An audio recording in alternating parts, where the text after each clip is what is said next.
بسم اللہ الرحمن الرحیم۔ یقین، شجاعت اور وفا کا نام ہے علی، خنجر کی نوک پر بھی رہے کلام حق علی۔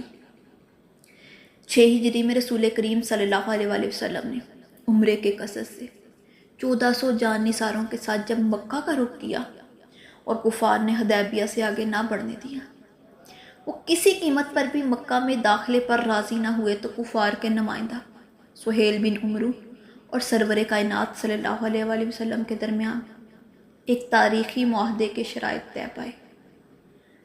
عہد نامہ تحریر کرنے کے لیے حضرت علی کو بلایا گیا۔ سرکار نے فرمایا، بسم اللہ الرحمن الرحیم لکھو۔ سہیل نے کہا، رحمان کیا ہے؟ میں نہیں جانتا۔ عرب کے قدیم دستور کے مطابق بسمک اللہم لکھا جائے۔ حضور صلی اللہ علیہ وآلہ وسلم نے فرمایا، اچھا یہی لکھو۔ چنانچہ حضرت علی نے لکھا۔ پھر سرکار نے فرمایا، لکھو، یہ وہ صلح نامہ ہے جو محمد رسول اللہ اور سہیل بن عمرو کے درمیان طے ہوا۔ سہیل نے کہا، اگر ہم آپ کو رسول مان لیتے تو آپ کو بیت اللہ کے طواف سے نہ روکتے اور نہ آپ سے جنگ کرتے۔ رسول کریم صلی اللہ علیہ وآلہ وسلم نے فرمایا، اگرچہ تم جھٹلا رہے ہو لیکن میں اللہ کا رسول ہوں۔ سہیل نے کہا، محمد بن عبداللہ لکھا جائے۔ حضور صلی اللہ علیہ وسلم نے فرمایا، لکھو، یہ وہ صلح نامہ ہے جو محمد بن عبداللہ اور سہیل بن عمرو کے درمیان قرار پایا۔ اور حضرت علی سے کہا کہ پہلا نوشتہ یعنی کہ محمد رسول اللہ مٹا دیں، لیکن حضرت علی کی غیرت ایمانی نے مٹانا گوارا نہ کیا۔ انہوں نے کہا، باخدا میں قطعاً نہیں مٹا سکتا۔ تو رسول کریم صلی اللہ علیہ وآلہ وسلم نے خود مٹا دیا۔ محرم 7 ہجری میں سرکار دو جہاں صلی اللہ علیہ وآلہ وسلم نے خیبر کا رخ کیا، جہاں یہودیوں کی تقریباً تمام آبادیاں جزیرہ نماء عرب سے سمٹ کر اکٹھی ہو گئی تھیں، اور ان کی اجتماعی قوت اسلام کے لیے زبردست خطرہ بن چکی تھی۔ اسلامی لشکر نے حدود خیبر میں داخل ہوتے ہی یک کے بعد دیگر قلعوں اور اہم مقامات کو تسخیر کر لیا۔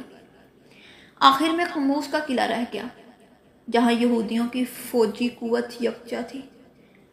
اسی قلعہ میں مشہور یہودی جنگجو مرحب رہتا تھا۔ 12-13 روز تک محاصرہ قائم رہا، لڑائی ہوتی رہی مگر فتح حاصل نہ ہو سکی۔ آخر میں سرکار نے فتح کی بشارت اس طرح سنائی، میں کل پرچم اسلام ایسے شخص کو دوں گا جو اللہ اور اس کے رسول سے محبت کرتا ہے اور اللہ اور اس کے رسول اسے محبوب رکھتے ہیں۔ لوگ اس شرف کے لیے خواہش کرتے رہے۔ سرکار نے ارشاد فرمایا، علی کو بلاؤ۔ علی بارگاہ رسالت میں حاضر ہوئے۔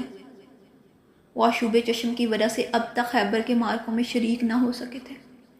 سرکار نے علی کی آنکھوں میں لعاب دہن لگایا، آشوب چشم جاتا رہا، پھر علی کو پرچم اسلام عطا کر دیا گیا۔ ہاشمی دلاور اسلامی لشکر لے کر میدان جنگ میں آیا۔ قلعہ کا رئیس مرحب فخری الفاظ کہتے ہوئے باہر آیا، تمام خیبر اس حقیقت سے آشنا ہے کہ میں مرحب ہوں، مسلح، دلاور اور جنگ آزمودہ جوان ہوں۔ کبھی نیزہ چلاتا ہوں، کبھی تلوار۔ جنگ کے لیے میرے سامنے آزمودہ کار دلاور آتے ہیں۔ میری چراغاں سے متصل کسی اور کی چراغاں نہیں ہے۔ جواب میں حضرت علی نے کہا، میں وہ ہوں کہ میری ماں نے میرا نام حیدر رکھا ہے۔ میں تلوار سے اس طرح قطع و برید کرتا ہوں جس طرح آگ کا درخت کاٹا جاتا ہے۔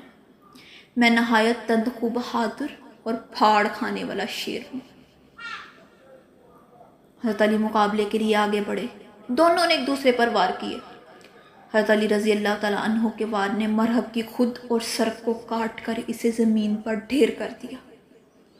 جنگ کی آگ تیز ہوئی، شیر خدا کی ڈھال گر گئی۔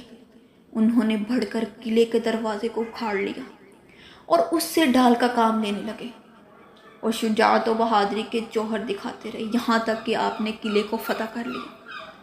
اس کے بعد آپ نے پھاٹک کو پھینک دیا۔ پھاٹک اتنا وزنی تھا کہ اسے کم و بیش 40 آدمیوں نے پلٹنا چاہا مگر نہ پلٹ سکے۔